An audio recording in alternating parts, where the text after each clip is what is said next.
Chapter 3. The Overlooking of Our Essential Nature.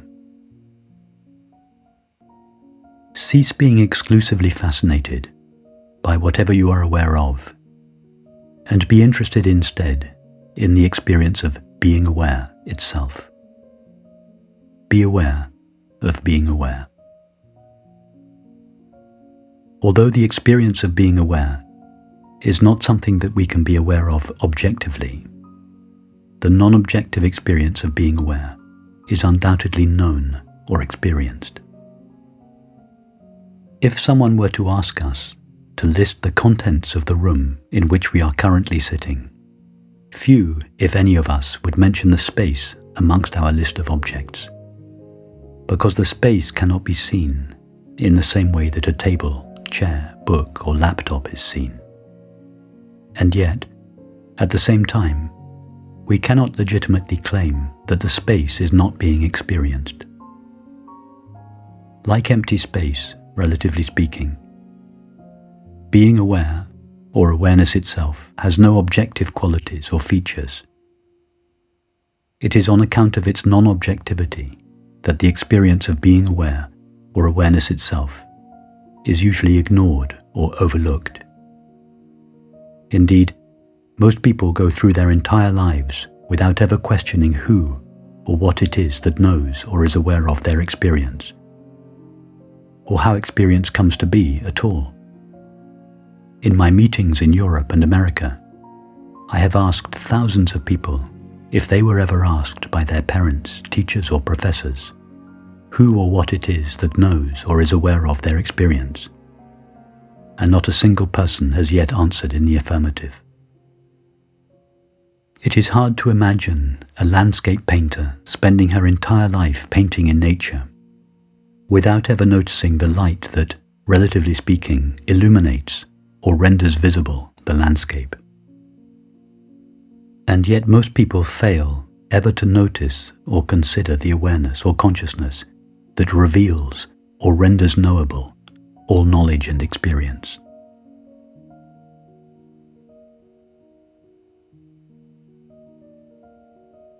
Most of us are so fascinated by the content of experience, thoughts, images, feelings, sensations, and perceptions, that we overlook the knowing with which all knowledge and experience are known. We neglect the simple experience of being aware that remains ever present and changeless in the background of all experience. We ignore awareness itself.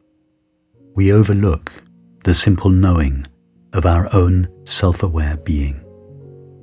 In other words, we have forgotten who or what we essentially are, and have mistaken ourselves instead for a collection of thoughts, images, memories, feelings, sensations, and perceptions. Due to this ignoring, overlooking, or forgetting of our essential nature, the experience of being aware or awareness itself, we have allowed our essential self-aware being to become mixed with the qualities and, therefore, the limitations of objective experience.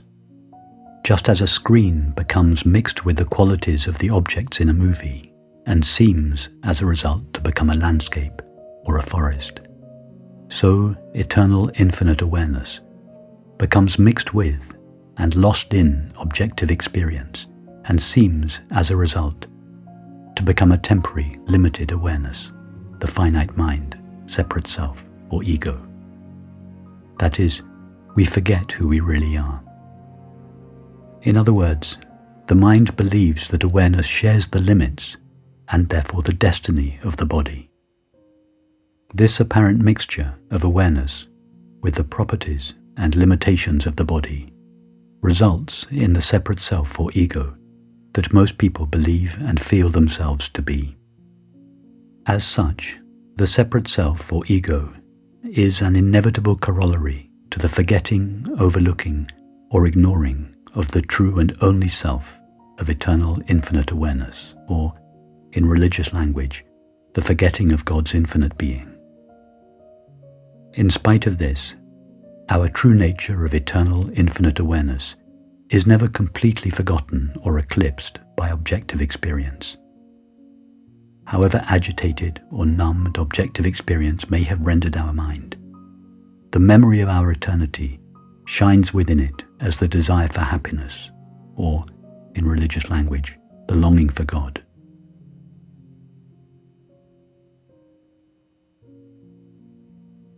When I say we neglect the simple experience of being aware, I do not mean to imply that we are one entity and the experience of being aware is another. That is just a manner of speaking.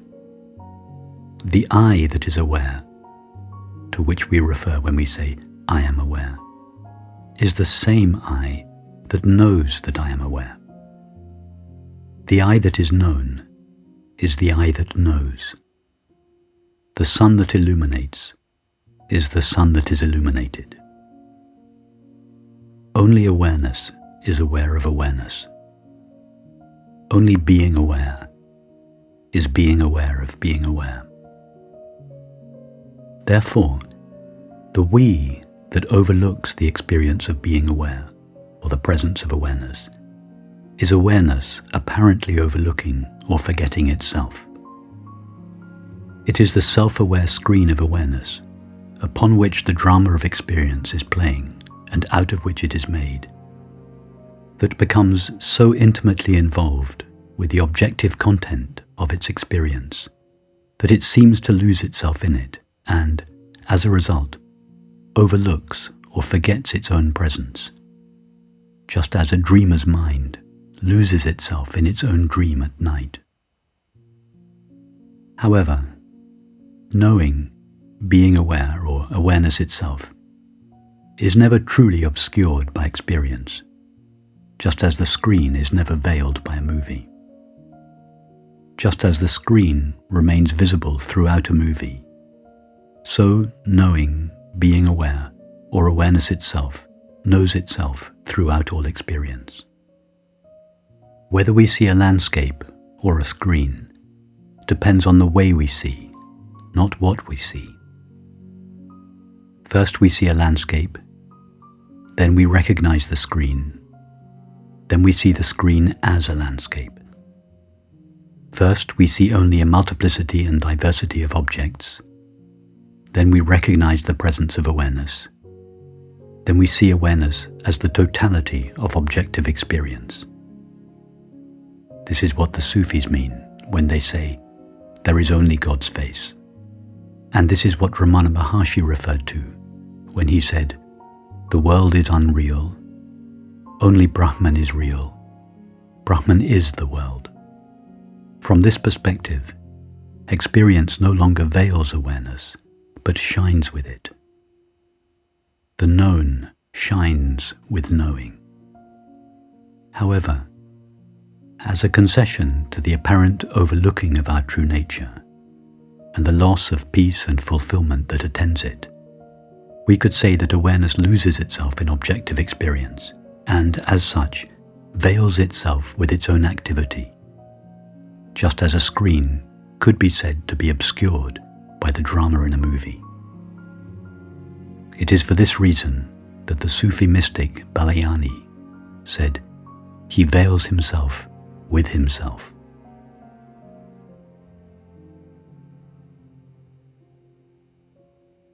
This veiling, inadvertence, or turning away from awareness is known as original sin in the Christian tradition and as ignorance in Vedanta. The Hebrew word, most often translated in the Bible as sin, is chata, meaning literally to miss the mark.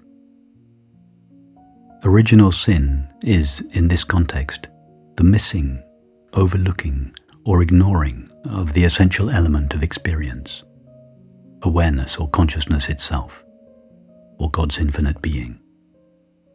Thus, in religious terminology, to sin is to turn away from God. Likewise, in Sanskrit, the original language of Vedanta, the word avidya is usually translated as ignorance, misunderstanding, or incorrect knowledge. In this context, ignorance does not imply stupidity, as in common parlance, but rather the ignoring of awareness. That is, awareness's apparent ignoring, overlooking, or forgetting of itself.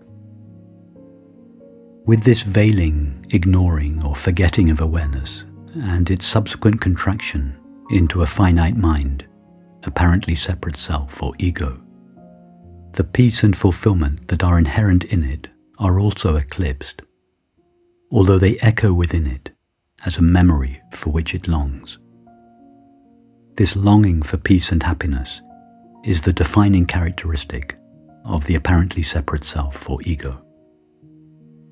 Thus, the forgetting of our true nature is the source of all psychological suffering, and conversely, the remembering of ourself, its remembrance or recognition of itself, is the source of peace and happiness for which all people long.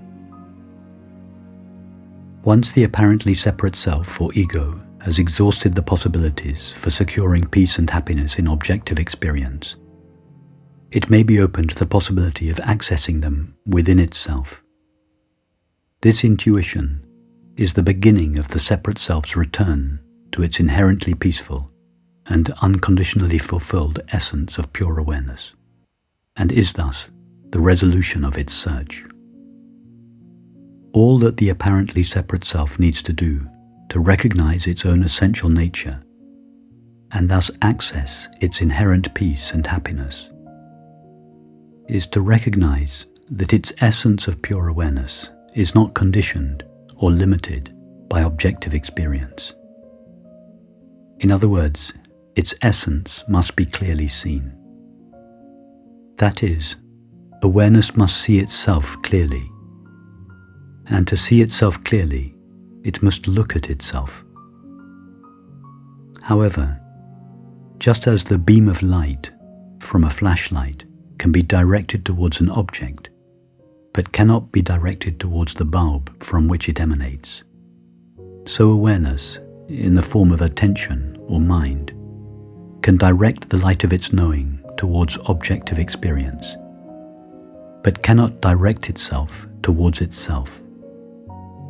We cannot direct our mind towards the experience of being aware. We can only direct our mind away from it. Therefore, it would be more accurate to say that awareness must relax the focus of its attention, or disentangle itself from the objects of experience, thereby allowing its attention to return to, or come to rest in itself.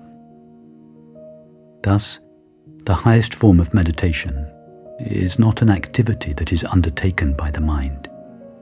It is a relaxing, falling back, or sinking of the mind into its source or essence of pure awareness, from which it has arisen. This returning of awareness to itself, its remembrance of itself, being aware of being aware, is the essence of meditation and prayer, and the direct path to lasting peace and happiness.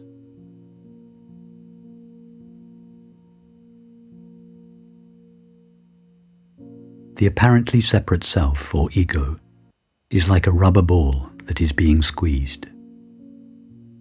All there is to the squeezed ball is the original ball. However, squeezing the ball shrinks it and sets up a tension that is always seeking to expand it to its original relaxed condition. The squeezed ball does nothing. It is the naturally relaxed state of the fully expanded ball that draws the contracted ball back to its original condition. Likewise, the separate self is an apparent limitation or contraction of infinite awareness. All there is to the separate self is the true and only self of pure awareness. But its contraction into a finite entity sets up a tension that is always tending to revert to its original relaxed and natural condition. This pull is felt by the separate self as the desire for happiness or the longing for God. In reality, It is not the separate self that searches for happiness or returns to its natural relaxed condition. It is the pull or memory of its natural state that calls the separate self back to its innate condition of fully relaxed, inherently peaceful awareness. The movement of the separate self towards its essence of pure awareness is, from the perspective of the separate self, felt as desire or longing. The pull of inherently relaxed, peaceful awareness on the contraction of the separate self is the attraction of grace.